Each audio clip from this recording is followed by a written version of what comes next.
एठी देखंतु एकदम जालीदार आ स्पंजी नरम बनीची आमर चितौ पिठा। जदि आपण आगुरु चितौ पिठा बनै नाहांती प्रथम थर बनौचंदी ग्यारंटी देकी कहूची गोटे थर के परफेक्ट बनेबे एई पिठा। देखिबाकू उपरकू सुंदर दिसुची खाइबाकू मध्य सेतिकी टेस्टी आ पिठा भितर टेक्सचर देखिकी एठी आपण माने जानि पारुथिबे जे पिठा केते परफेक्ट बनीची।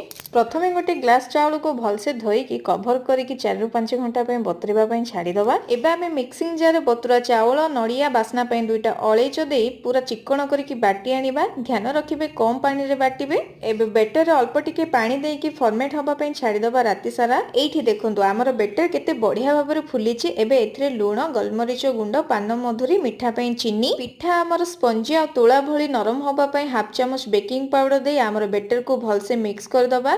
तापरे गोटे मोटा कढ़ई रे तेल टिके देई गोटे बड़ चमच बेटर दे दबा। लो फ्लेम रे गोटे मिनिट पर बाहर कर दबा। देखंतु केते सुंदर बनीची हमर एई चितौ पिठा।